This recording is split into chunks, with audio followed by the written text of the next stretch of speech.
Natal está chegando, vamos festejar. Jesus nasceu e veio nos salvar. O Natal está chegando, vamos festejar. Jesus nasceu e veio nos salvar. Os sinos batem, blim, blim, blim, blim, blim, blim, blim. Os sinos batem, blim, Seja blim, blim, muito blim, bem-vindo. Este é o Minha Fé Precisa de Mim, um espaço de escuta, reflexão e preparação do coração. Aqui, a palavra de Deus nos chama a parar, ouvir e deixar a fé criar raízes na vida diária. Que as leituras bíblicas de hoje fortaleçam sua esperança e renovem sua confiança em Cristo. Prepare-se, Deus fala e a nossa fé responde. Bem-vindos ao nosso espaço de reflexão. Estamos naquela semana interessante do ano, sabe? Entre uma festa e outra. Exato. Entre o calor do Natal e a contagem regressiva para o Ano Novo.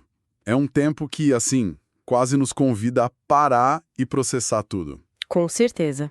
E para nossa conversa de hoje, temos um material que, olha, parece feito sob medida para esse momento. Minha Fé. Preparado para o primeiro domingo depois do Natal, né? Isso mesmo. E a tese central que ele defende é que a fé não é só uma crença que a gente guarda. É algo que nos chama para uma resposta. Uma resposta ativa. Ativa. Com a cabeça, com o coração e com os pés. Exatamente. Então, vamos mergulhar nesse ciclo. O ponto de partida é o Salmo 111. E o guia de reflexão nos lança uma pergunta bem direta. Como posso louvar a Deus? E a resposta que o Salmo dá não é a que eu esperaria. Me conta. Ele destaca o versículo 2 que diz: Como são maravilhosas as coisas que ele faz. Todos que se alegram por causa delas querem entendê-las. O foco nesse querer entender, isso me pegou de surpresa. É um ponto de partida meio contraintuitivo para muitos, né? A gente associa louvor com emoção, com música. Mas o salmista aqui está dizendo que o verdadeiro louvor começa na mente. A alegria, a admiração pelas coisas que Deus faz. Seja um pôr do sol, um evento histórico. Perfeito, essa alegria gera uma curiosidade, um desejo de investigar, de compreender. A fé, nesse primeiro passo, ela não é cega. Pelo contrário, Ela abre os olhos. ela abre os olhos e quer saber mais. Ela busca o entendimento. E isso se conecta de um jeito muito concreto com a primeira oração do material, a de agradecimento. Sim, Lendo aqui, ela não é um obrigado genérico. É bem específica. Tem uma frase que resume a ideia. Te agradeço porque posso conhecer e celebrar tuas grandes obras. o conhecer vem antes de celebrar. Exatamente. É como se a qualidade da celebração dependesse da profundidade do conhecimento. Perfeito. É a diferença entre dizer obrigado pela comida e dizer obrigado por este prato, que eu sei que levou horas para preparar. O agradecimento fica mais rico. Faz todo sentido. A oração menciona ser lembrado da fidelidade de Deus, do agir dele desde a criação. Isso mostra que a pessoa que ora parou, pensou, conectou os pontos, sabe? Sim. Esse louvor que entende é a base de todo o resto. Sem ele, a fé pode virar só um sentimentalismo. É. Mas essa base de gratidão e entendimento, ela parece ser meio frágil, né? A gente esquece fácil das coisas. Muito fácil. Um dia, a gente está maravilhado. No outro, a rotina engoliu tudo e a gente só vê problema. E acho que é aí que a próxima passagem de Isaías entra com tudo. Exatamente. A transição é essa. O que acontece quando a memória falha? O material nos leva para Isaías 63, que é quase um puxão de orelha carinhoso no povo. É uma boa definição. Os versículos destacados, 8 e 9, são um lembrete, e por isso ele os livrou de todos os seus sofrimentos. Quem os salvou foi ele mesmo, por causa do seu amor e da sua compaixão, ele os salvou. A ênfase é total, né? Não foi por mérito de vocês, foi por amor. Exato, e o que eu acho fascinante aqui é que o esquecimento dessa verdade é a raiz de muitos desvios. Sabe, o que eu acho poderoso nessa passagem é como ela trata o esquecimento como algo tão grave. Parece um erro tão humano. Esquecer. Por que o texto bate tanto nessa tecla? Porque o texto está tocando num ponto universal, né? A memória seletiva.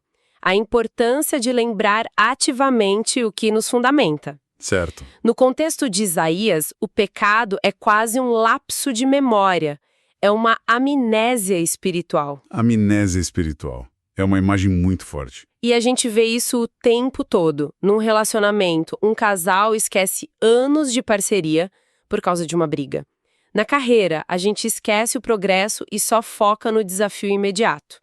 O texto diz que a raiz da nossa autossuficiência é simplesmente esquecer de onde veio o socorro. Nossa, e a oração de perdão que acompanha essa passagem é a resposta direta a esse diagnóstico, né? É o remédio.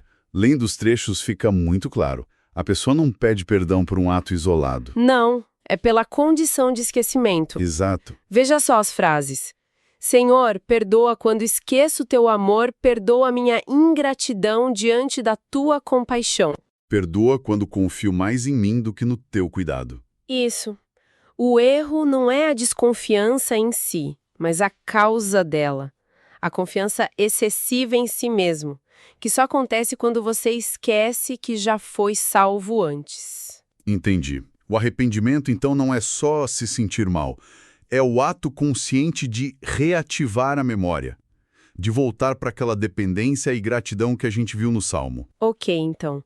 O primeiro passo é ver e entender. O segundo é lembrar e se arrepender do esquecimento. Parece que o resultado disso tudo é uma mudança fundamental em como a pessoa se enxerga. A identidade dela muda. Exatamente. E o texto de Gálatas, que é o próximo, parece ir direto nesse ponto. A pergunta que o material propõe é: como devo viver? Uma pergunta central. E a resposta está nos versículos 4 e 5.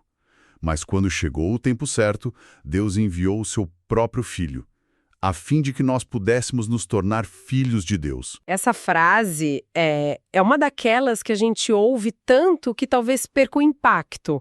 Mas essa ideia de se tornar filho é revolucionária. É absolutamente revolucionária, especialmente se a gente pensa no contexto da época. A expressão tempo certo já mostra que não foi um acidente. Foi o clímax de um plano. Certo. E a consequência, essa adoção, era um conceito jurídico e social muito poderoso no mundo romano. Não era sobre ter um bebê fofinho. Era um ato legal. Um ato legal que mudava completamente o status de uma pessoa. Um adotado recebia o nome da nova família, todos os direitos de herança e deixava para trás todas as dívidas. Era uma reinvenção de identidade. Puxa, isso dá um peso totalmente diferente para a palavra. Não é só um termo carinhoso. Não mesmo. É uma mudança de status legal, de identidade perante o universo, por assim dizer. Deixa de ser um escravo do medo do destino e passa a ter os direitos e, claro, as responsabilidades de um filho. Exatamente. Viver como filho não é sobre seguir regras para merecer aprovação. É sobre agir a partir da segurança de uma identidade que já foi dada, como um presente. E a oração de intercessão que se segue mostra o primeiro fruto disso, né? Sim, é muito interessante. A primeira reação de quem entende essa nova identidade não é olhar para si mesmo, é olhar para fora. E orar pelos outros. Sim, a oração pede que outros também descubram o privilégio de ser teus filhos. É como se a pessoa dissesse: isso que aconteceu comigo é tão bom, tão libertador, que eu não posso guardar só para mim. A identidade pessoal gera uma preocupação com o coletivo. É a prova de que a transformação foi real. E aí o ciclo vai se fechando de uma forma linda. É verdade. A compreensão das obras de Deus no Salmo me leva a lembrar do seu amor e pedir perdão pela minha autossuficiência, lá em Isaías. Esse perdão firma minha identidade como filho, em Gálatas. E a pergunta que não quer calar é: ok, e agora? O que um filho faz? Como isso se parece na prática? No dia a dia corrido. Isso. E aí que a coisa fica muito prática. Se temos essa identidade de filhos, como isso se traduz em atitude? O material nos joga para a história do nascimento de Jesus em Mateus capítulo 2. Mas o foco é surpreendente. Concordo. A passagem é o versículo 13 com a ordem do anjo a José. Levante-se, pegue a criança e a sua mãe e fuja para o Egito. Fiquem lá até eu avisar. Uma ordem no meio da noite. Urgente que vira a vida deles de cabeça para baixo.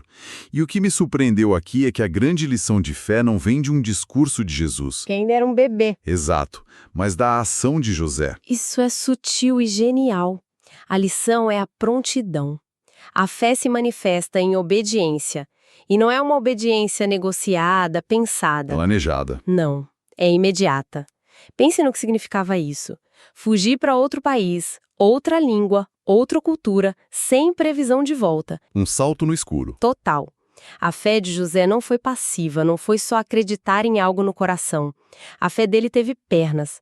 A fé se tornou movimento para proteger o que era precioso. Lembrei de uma vez que fiz uma trilha bem difícil. Havia trechos em que eu não via onde pisar, mas eu confiava totalmente no guia que ia na frente e dizia, pise aqui, agora aqui. É essa a imagem que me vem. José não tinha o mapa completo. É a analogia perfeita. Ele confiou em quem deu a instrução. E a oração de disposição, a última do material, captura exatamente esse espírito. Sim. A pessoa que ora não pede um mapa. Ela pede a mesma atitude de José. Pede a prontidão. Pede a prontidão. Ela diz, Senhor, dá-me a mesma prontidão que tu deste a José para levantar-me quando tua palavra me chama. A história de José vira um modelo prático de fé. A oração continua, né? Fortaleça-me para deixar para trás o que precisa ser deixado. E seguir para onde tu enviares. É o ápice da jornada. A identidade de filho se traduz em comportamento de servo disposto. Então, amarrando tudo isso, o que essa jornada de 4 textos nos diz no fim das contas? Olha, o que o material Minha Fé Precisa de Mim está argumentando é que a fé é uma parceria dinâmica. Ela precisa da nossa participação.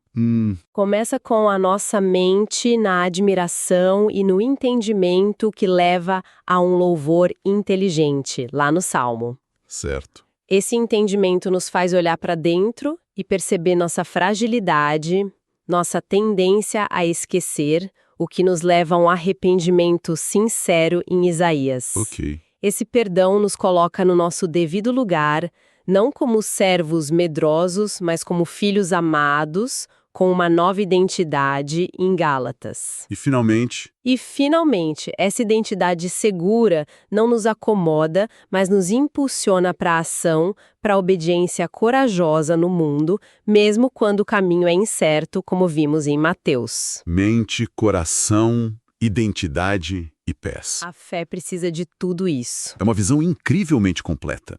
A grande reflexão que fica para mim é que a fé é um verbo, não só um substantivo. Boa. Não é algo que a gente tem, mas algo que a gente faz. Que a gente vive nesse ciclo contínuo de observar, lembrar, ser e agir. Exato. E isso nos deixa, talvez, com uma provocação final para esta semana de reflexão. A história de José é muito forte. Muito. Ela nos faz pensar para qual Egito inesperado a vida ou a nossa convicção pode estar nos chamando hoje.